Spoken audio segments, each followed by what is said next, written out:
Hi there, my name is Anamik Saha and I am a lecturer in the Department of Media and Communications at Goldsmiths, University of London.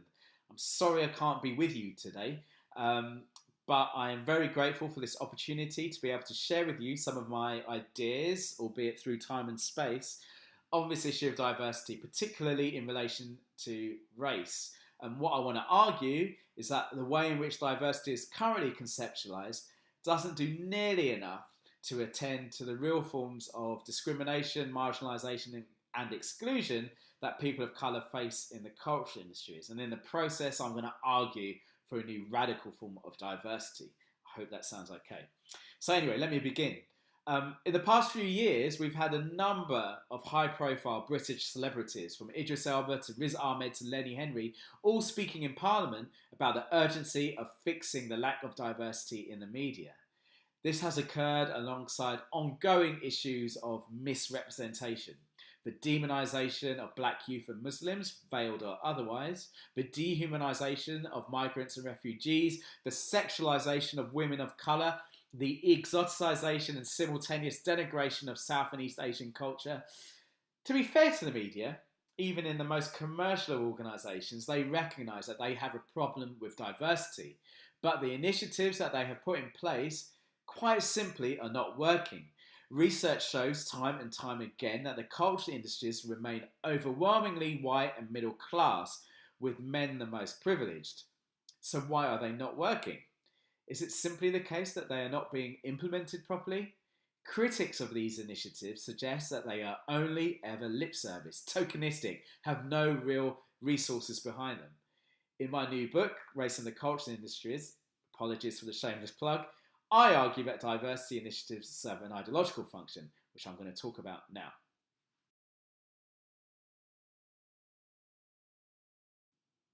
Apologies, by the way, for breaking down my talk in this way, but I found that trying to speak non-stop to my laptop is actually a little bit weird and very difficult. So I'm going to break it down to clips. I hope that's okay. So yes, diversity initiatives serve an ideological function. I argue that they do this in two ways. Firstly, diversity initiatives reproduce whiteness. They claim to be inclusive and progressive, but they actually set the terms of entry. Once people of colour are inside an institution, rather than being encouraged to provide their own viewpoints or develop their own work practices, they are instead required to conform to existing work cultures, to not rock the boat or be a disruptive presence. I found this in particular in my research at the executive level, when people of colour are lucky enough to be invited into the boardroom, rather than encouraged to provide their own fresh perspectives and insights, they are instead expected to conform to the culture, to the whiteness of the boardroom.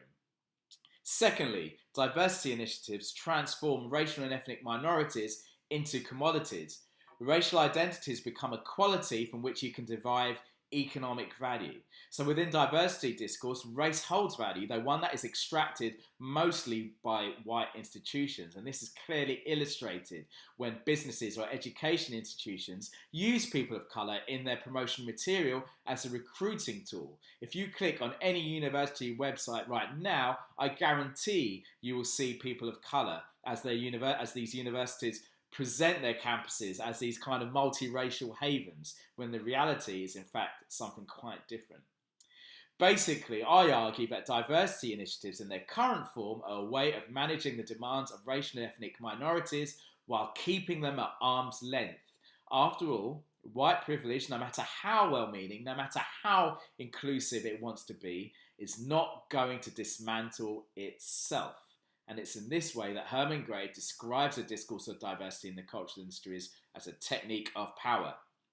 I argue that the emphasis on numbers, which diversity initiatives are mostly concerned with, the proportion of the workforce who are racial minorities, the proportion who are working class, the proportion who are women.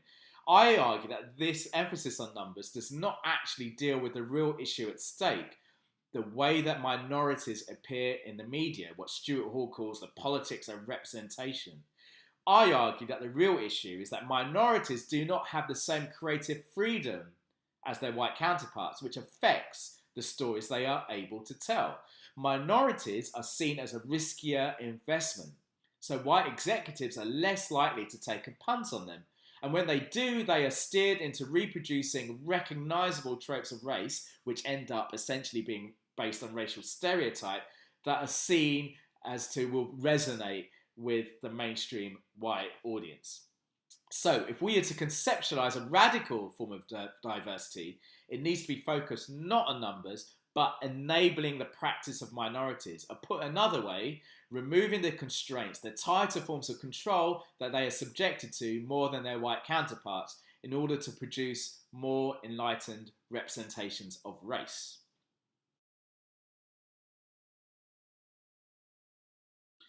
So, what might a radical diversity look like? Firstly, I think we need a change in language from a neoliberal version of diversity to a radical diversity, conceptualized in terms of economic and moral imperatives rather than economic ones. A language of diversity that is not shy in using terms of racism and discrimination. I even propose using a language of reparation. Now, that's something I'm going to have to say for another time. Secondly, and more practically, a radical cultural diversity is focused on two areas: cultural production and cultural distribution. In terms of production, our focus needs to be on how we can give minority practitioners more autonomy. After all, as I've said, minorities do not get the same creative freedom as their white counterparts. I believe that this entails subsidising minority practitioners, whether that's ring-fence money in public service broadcasting, regulating corporations that obliges them to fund minorities, or subsidising independent minority producers, that crucially does not have any caveats placed on what kind of stories that they want to tell. Radical diversity is focused on empowering minorities symbolically. In terms of applying a radical version of diversity to cultural distribution, that Nicholas Garner describes as the true locus of power, the emphasis here is on where minorities are physically allowed to appear in the media, strategies that ensure that they are to be heard. Drawing from Georgina Bourne, a radical diversity demands that we transform the culture industries around Nancy Fraser's notion of subaltern publics. This entails reorganising the media around three spheres. The first sphere is where the majority is committed to hosting divergent and contesting minority perspectives, staging more open-ended dialogue even when conflicting. The media as a space where differences can be worked out. The second sphere entails minority speaking both to the majority and to other minorities, intercultural communication. The media as an open space, theatre or forum where cultural diversity is worked out, displayed and represented, and intercultural exchange is mounted. The third sphere is where minority speaks to minority, intracultural communication, what Fraser would describe as alternative or counterpublics. These will also be accessible to others, where they can gain an understanding of minority cultures as well as the pleasure from these encounters.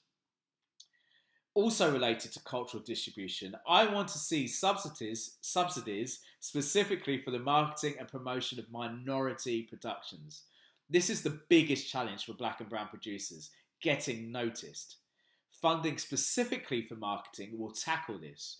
But more than that, promotion will help minority productions gain artistic and cultural legitimation, one of the key challenges that minorities face, no matter the quality of their art.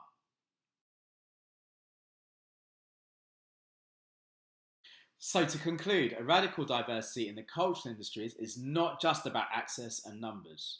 It understands that what makes cultural industries unique in the first place is the symbolic nature of the things that it produces.